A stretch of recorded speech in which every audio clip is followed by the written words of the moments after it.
vlog, another luto serye. At syempre, matik pag ganitong vlog, paniguradong tatakamin ko na naman kayo. Let's go! Yan, yan, yan!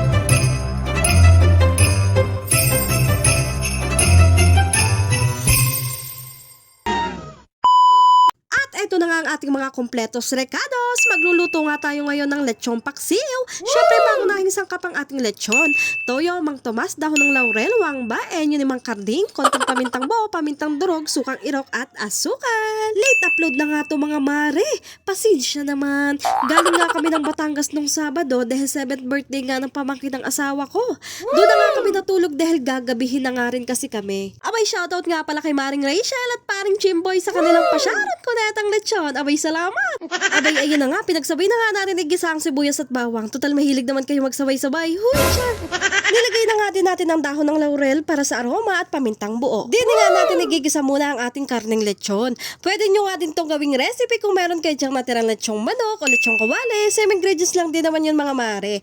Optional kung meron kayo dyang ibang tirang lechon, lalo na sa Pasko o New Year. After nyo ang igisa ng mabuti ay lalagyan na nga natin to na toyo natin mga mare.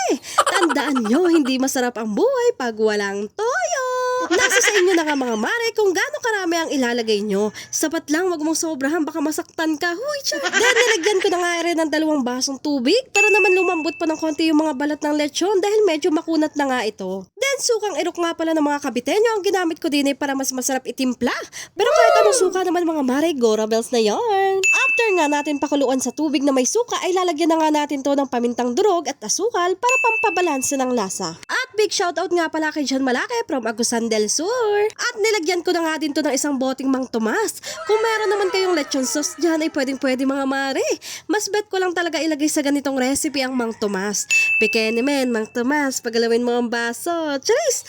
Hinalo nga lang natin to ng bahagya para naman mag-mix lahat ng recados.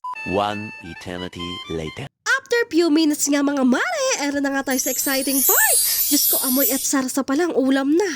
Magiging heart shape na naman ang mata ng asawa ko din eh, aba. Abay, ano pang hinihintay nyo, Gary yan? Abay, kain na ho, mainit-init pa. Para manotis nga kita kung nakarating ka nga hanggang dulo, mag-comment ka nga kung tagasang ka, and kindly subscribe, follow, and share. Salamat!